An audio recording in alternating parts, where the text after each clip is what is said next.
Welcome, ED 5332 Educational Leadership students. I am extremely privileged to serve as your course instructor this fall semester. I want to welcome you to our learning community, and I really feel like that this course will really suit you as you move forward toward becoming strong instructional leaders. As you know, the Texas Education Agency has really revamped the principal competencies and standards and exam to really become more of a strong instructional leadership focus. So everything that we do in this class will be very vital to your growth toward understanding how to use the change process to leverage continuous improvement in your district. And to really understand that, you must really understand action research. So the whole purpose of this course is to help you learn how to not only read research and understand research-based practices that can help you with certain issues that you have identified as a campus need, but to also lead action research in your own districts. So as you are looking at the course information, know that we have really revamped the course. I apologize. On Monday, I sent out the very first syllabus that I had been given by Dr. Schlosser, and she has decided to add a book since Monday to this course because this book will really help you understand how to use data effectively to lead change following the continuous improvement model. And the books that we have selected for this course were suggested by the Texas Education Agency, and we really feel like that this will serve as value not only throughout your coursework here at Sul-Ross, but as you move forward in your career. So once you log into Blackboard, you're going to first go to course information. From here, you will see the virtual office.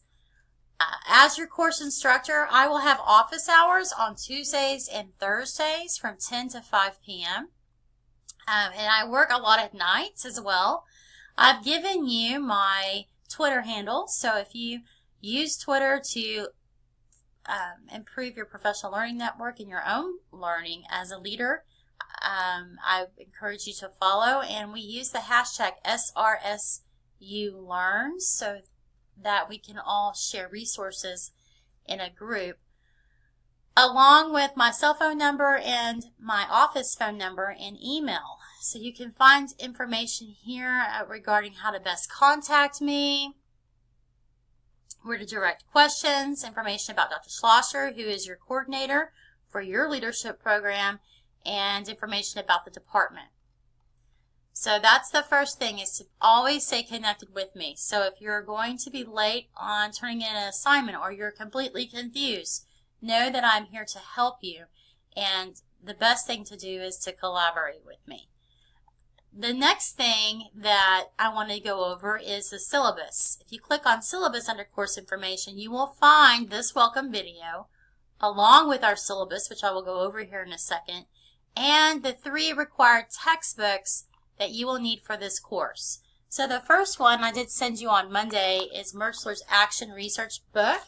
This is a book that you will use for multiple courses here at Sul-Ross. So you're going to need this book again for a class later on. It is a quick read, and it's a very good book. So this is a book that you will need now because we will have quizzes that follow the readings in your first module. The second book that you see on the list was not one that I had on the original syllabus, that we have added it this week, is the Data Analysis for Continuous School Improvement. I ordered mine online and got an ebook version this week. You can do that as well, but you do need to purchase all 3 of these books because, especially this book is one that we're going to use over and over again in the program, like the Action Research book, but this is one that you can use in your districts. So I feel like it's something that you will refer to as you leave Sul-Ross. And then the final book is the APA manual that hopefully you have purchased. If you haven't, you will be using this a lot throughout all of your graduate courses here at Sul-Ross. This is how we expect you to communicate via academic writing, is to follow the APA guidelines. So those are your 3 course books. Again, you need to purchase, not rent these books, because they're ones that you will need later on here at Sul-Ross, and some are just great to have on your shelf. Going over the syllabus here, again, you'll have the course description that has not changed. Our student learning outcomes are the same.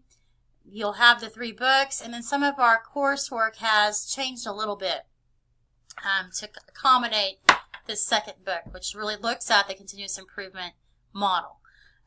So looking at your first module, Module 1, you're really learning and diving into action research. What is action research? How is it used in the field? And how does that help us with the change process? And Module 1 assignments start on Monday. Your first assignments are due on the 10th. So it gives you a little bit of time to get your books in. But again, you're going to want to get those as soon as possible. The book that we added, that particular, those assignments are due on the 24th. So we've given you a little bit of time to get that book in. But that's really looking at data analysis and how you can use data to really look at trends, to look at perceptions.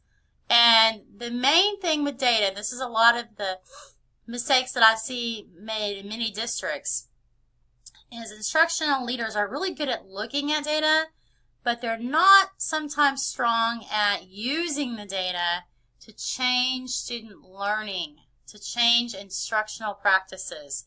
So it's using data to change our approaches, and then going back and reflecting. It's that model that we're talking about. So this book really does a great job at laying that out, and how you as a leader set processes in place so that the data is used for to make better decisions regarding student learning, not just tracking the data for the sake of tracking data. Then you're going to the last part of the class. You're going to begin looking at your own campus TAPR report and identifying data trends and using this continuous improvement model to lead the change process using research-based strategies. So you're going to research best practices to address a prioritized set of problems that you have identified in a needs assessment, and you'll select just one of those problems to really focus on and to dive deep into to lead change in your district. And so you'll use that continuous improvement model, and you will actually be interviewing your principal this semester to help you prioritize the problems that you have identified and to select your topic. And then you're also going to interview a curriculum leader to look at the problem from a district lens, not just a campus lens, and to help you really identify data sources that you have available in your district that relate to the problem, and possibly to help you identify a lack of data sources that your district could be using to help address the issue. And then finally, you will apply all this research, and you will create a plan, and then you will present some solutions that